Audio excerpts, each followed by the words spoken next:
I can distinctly remember a time when gratitude did not work.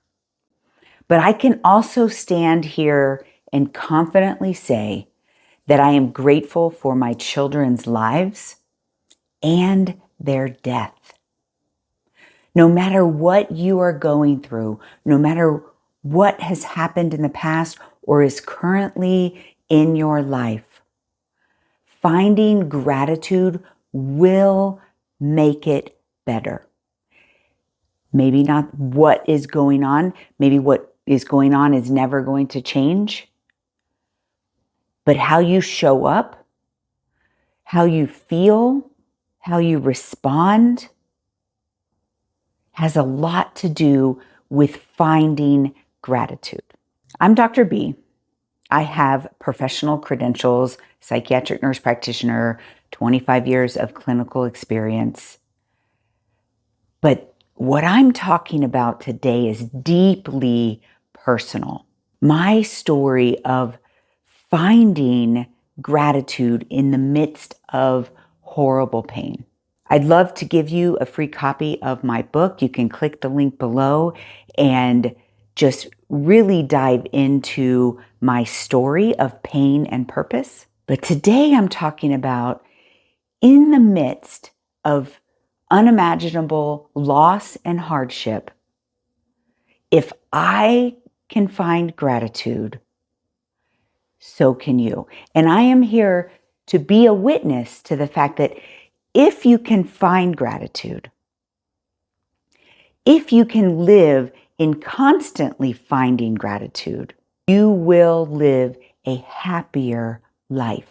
We often think about our happiness and our joy related to what's going on around us. That's the external input. I don't know if you've ever traveled the world or been somewhere and met people that from the outside looks like they have no reason to have such amazing joy. And yet they have amazing joy and happiness. Why? Because they have connection, they have gratitude. And so we can find that wherever we are in life, whether we're in a hardship, whether we're trying to overcome a hardship, whether we are afraid of a hardship in the future. Gratitude is a word that I want it to continue to resonate and expand and grow in your life. Gratitude is not something I do one day and it fixes all of my problems. Gratitude is how you show up. How you show up in hardship, how you show up in joy, how you show up for your children, for your spouse, for your family.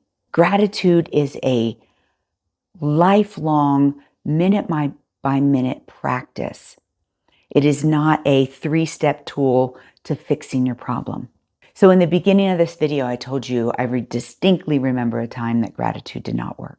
And I have been keen to reading self-development books for a long time, reading manifestation and positive thinking and positive psychology. And I'm a psychiatric nurse practitioner, so I'm looking at the science behind these things and spiritually how to believe positive. And I know that gratitude is important. Scientifically, I have known that for a long time.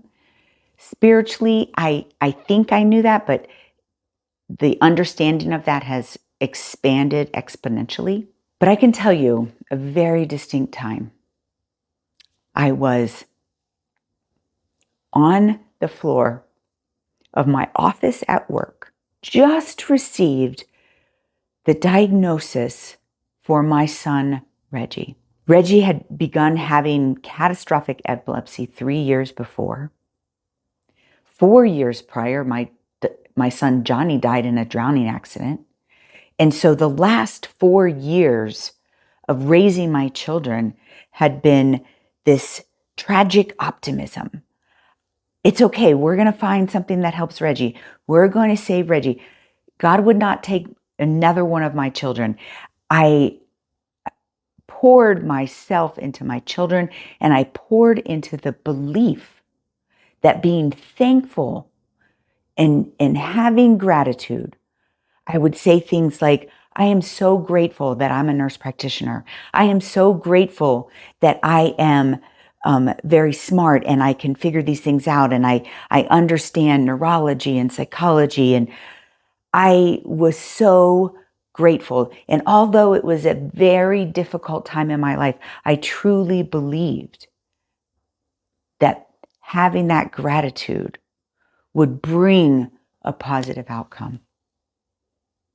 And there I was on the floor of my office crying because the doctor, the geneticist, just told me that my son had DRPLA. It's neurodegenerative. It is terminal. He will die from it.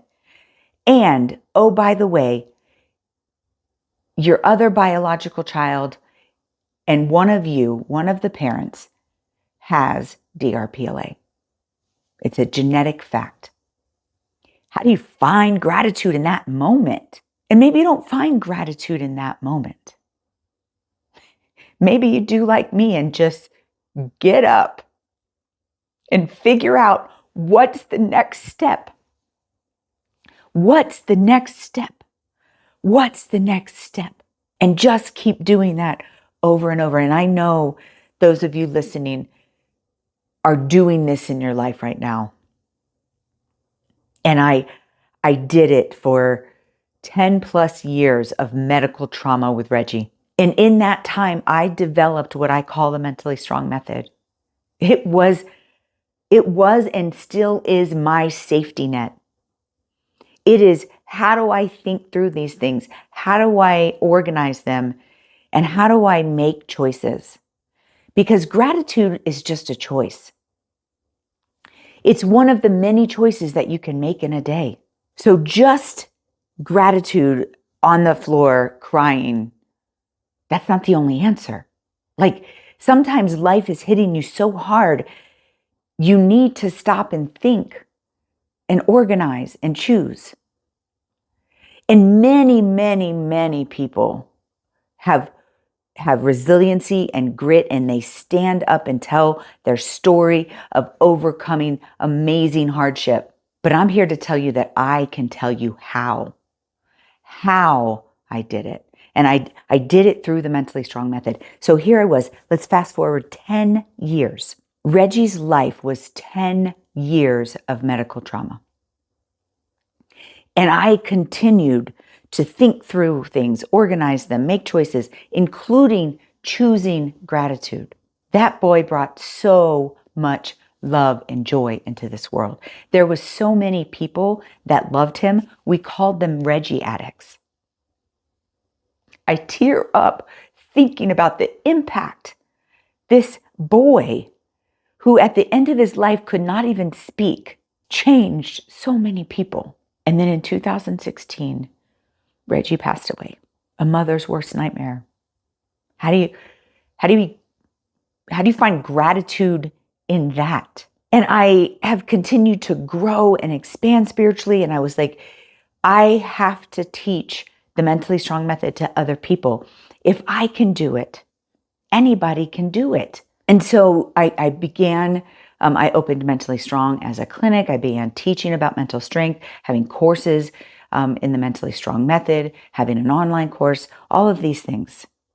The path to learning all about that is downloading my free book, and we will give you an email about all the ways that you can kind of embrace and start this journey of mental strength. You're already on the journey of mental strength. Now I have this framework that can help you actually think, organize, and choose through it. And I do encourage you to choose gratitude. But this story is about the reality of where gratitude fits in the equation. Gratitude is a choice every day, every minute. But some minutes, some days, some hours, some seasons of your life, you may need to sit in the pain organize it and figure out what needs to be let go and what is part of your story. And that's what I teach in the Mentally Strong Method. And it's this amazing, solid framework. Fast forward 5 years. My daughter Maya died in her sleep. I thought I was ready. I thought I was mentally strong. I thought I had, the formula. And I can tell you, the Mentally Strong Method was my safety net throughout grieving my daughter's death, because it was unexpected.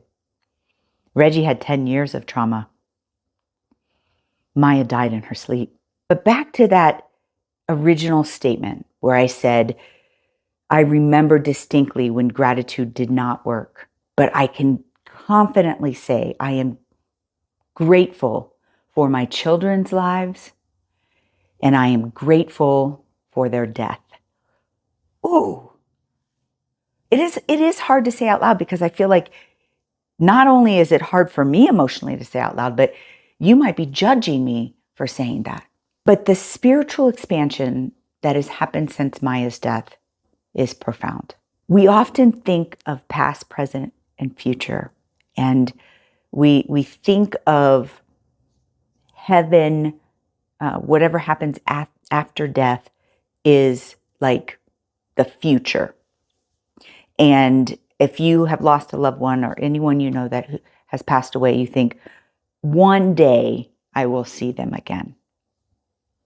And I can tell you, I was broken to the core. And through that, I began to start being able to connect with my children after their passing. And there's a couple things that my children have said to me that I want to share with you. And this is why I can say I am grateful for their death. One, if God were to ask me before having children, are you sure you want these children? Reggie's going to have a traumatic life and then he's going to die. Maya's going to die early. Are you sure you want to do this? There is no doubt in my mind. I would say yes. As much as it pains me, I would say yes. So that's the first part about being grateful for their life, even though they're dead. But being grateful for their death. The first thing Reggie told me after his death, in his passing, he spoke to my heart. He said, Mama, you think you're so smart. You have no idea. And this download is about how content and happy he is, and that heaven is not this faraway place. One of the first things that Maya said to me is time and space is not real. I am with you. Another profound thing that my daughter has said to me is she said, Reggie's purpose was to bring you to a place. My purpose is to stay with you forever. And for me, that meant so much on multiple levels, right? Reggie's life was to bring me to a place. I physically moved to Colorado where it is easier for a nurse practitioner to own a business. He physically, emotionally, and mentally and spiritually brought me to a place of brokenness to really wrestle with God and to have an authentic relationship. And so when Maya says Reggie's purpose was to bring you to a place, and mine is to stay with you, she's my guardian angel. She is with me all the time. And the peace and contentment and love that she brings into my life after her death is actually more expansive than if she were to still be here. And that's why I can say, brings tears to my eyes and a knot in my throat, but I can say I am grateful for my children's life and for their death. Whew. So I got a couple questions from the audience. Just a simple, why did Maya die? Maya had the same disorder, DRPLA, as my son Reggie. But she was not sick. She had never spent the night in the hospital. She did not need multiple intervention. There was evidence she had seizures, but they were controlled with medication. She was special. She was beginning to have some, problems with speech, but she was happy and she was physically healthy. And so there was no indication for me that she was going to pass away. I thought that DRPLA was like Reggie, and it would be traumatic and ugly, and it would happen 10, 20 years later. And so her death was the most traumatic for me.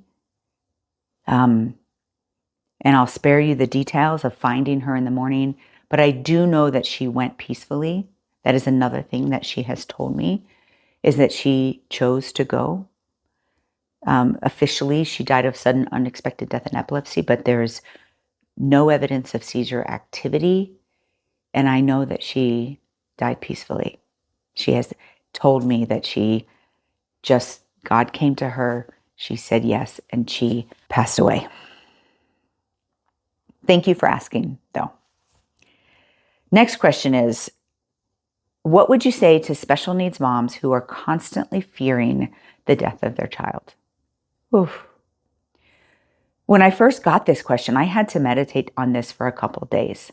You see, in the midst of fighting for your child's life, which I completely understand, and this person that was asking about special needs, not just, having autism or, needing some special help, there's a community of people who their children are on the brink of death or the fear of death on a regular basis. And you see that a lot in the epilepsy community, especially with sudden unexpected death in epilepsy.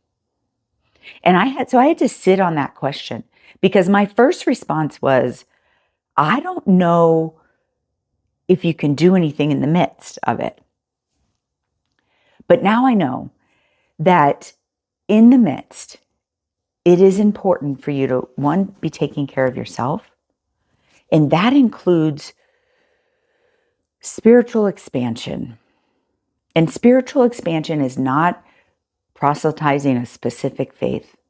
It is you growing closer to your God and growing closer to your own soul and what is on the inside. And if you can connect to your soul, then you can connect to your child's soul, even if your child cannot speak. If they are alive, their soul is in there. And so I do believe that we can connect on a soul level with our children who may be, in that fear of death. That was a hard one. Last question is, I don't understand. What do you mean by spiritual growth?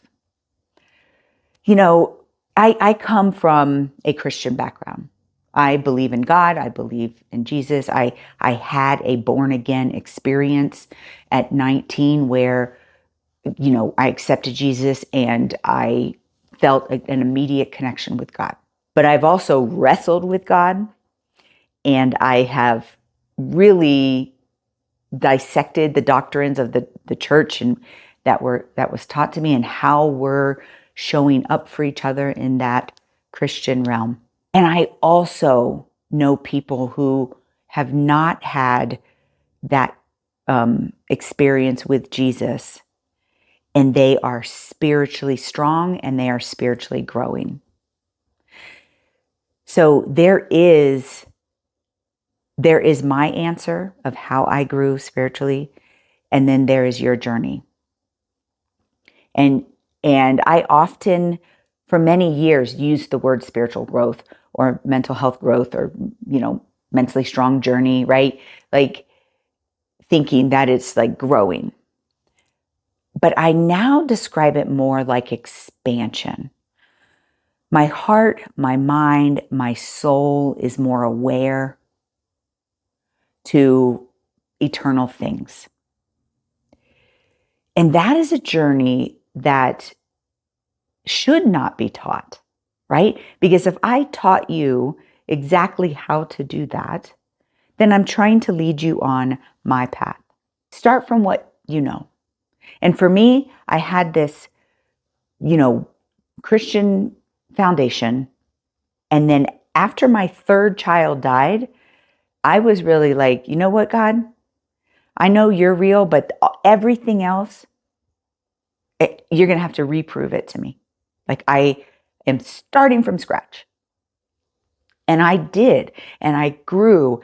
And so start there, not what you were taught or what other people say you should believe. Start with, what do I really believe? And then expand that, explore, and see where God shows up. Thank you so much. That's a beautiful question, but a very unique personal question. I do work through some of that in my mini intensives, right? We have big mentally strong intensives that are group, and we kind of talk about that spiritual journey. But to get deep in, how do I actually work through the spiritual journey, I would suggest a one-to-one mini intensive with me. So next, I'd love for you to watch the video on becoming mentally strong. Download my book. We'll share with you all the ways for me to be your guide in your mentally strong journey.